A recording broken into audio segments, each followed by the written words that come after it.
chartered accountants are broke.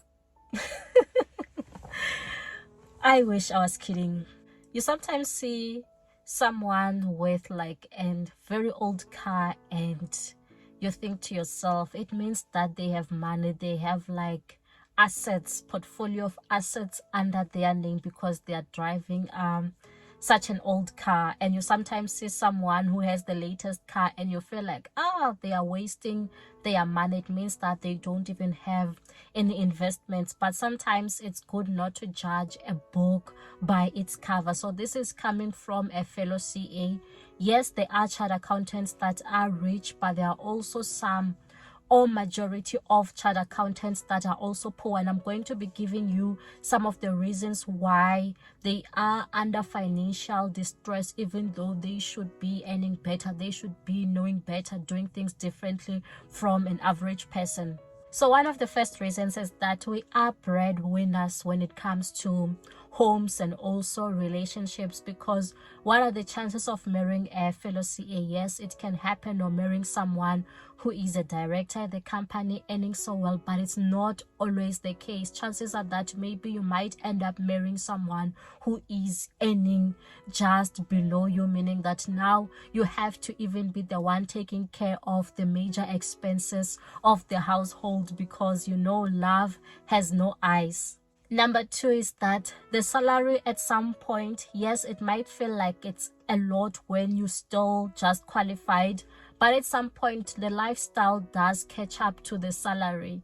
So you find that now when you eventually also have kids and you also have mortgage bonds, you have all these things, it just becomes a lot that you don't even have much left over to spare. And it does happen to everyone across all the professions. And thirdly, that I've seen common in most chartered accountants is that our mindset is like coming from a scarcity type of mindset. We are stingy people by nature. Like, our mindset has been programmed to spend less. We don't waste money, we don't spend a lot of money. We must find ways to be saving money, but our mindset does not create money, is not programmed to be seeking ways to be creating more money. That's why our career involves like accounting for things, checking where are the costs, where can you be reducing costs. That's how we are programmed as well, and also leads to our own lifestyles, but we don't check out the opportunities of where can we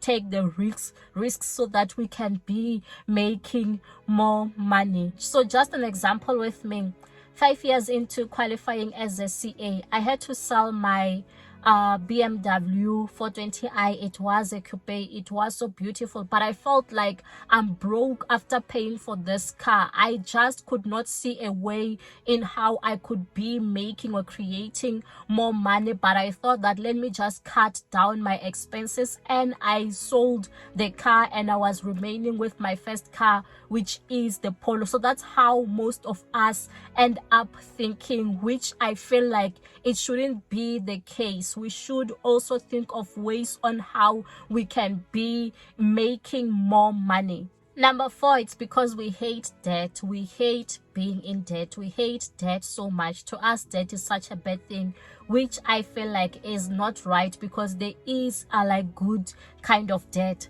But when you find most CAs want to tackle their mortgage bond fast. They want to tackle their car payments fast. They want to finish paying off those things quite fast. So you find that month end they get paid, and then they put all their monies onto those things, and then they are remaining with no money because they want to lessen the interest burden. So that's how like most of us CAs think. That's why we end up being broke. Number 5, it's because yes, we do save in certain areas, but there's also certain areas where we are willing to splurge. As much as maybe we'll be saving when it comes to our cars, you'll find that maybe when it comes to our travel, when it comes to certain things, when it comes to our homes, we are not saving as much. Number 6, it's because we are also human. So spending habits have nothing to do with profession. It has nothing to do with the profession. The discipline is just up to you. How you grow your money, it's more of a personal thing more than a profession thing. Number 7, you find that yes, we are saving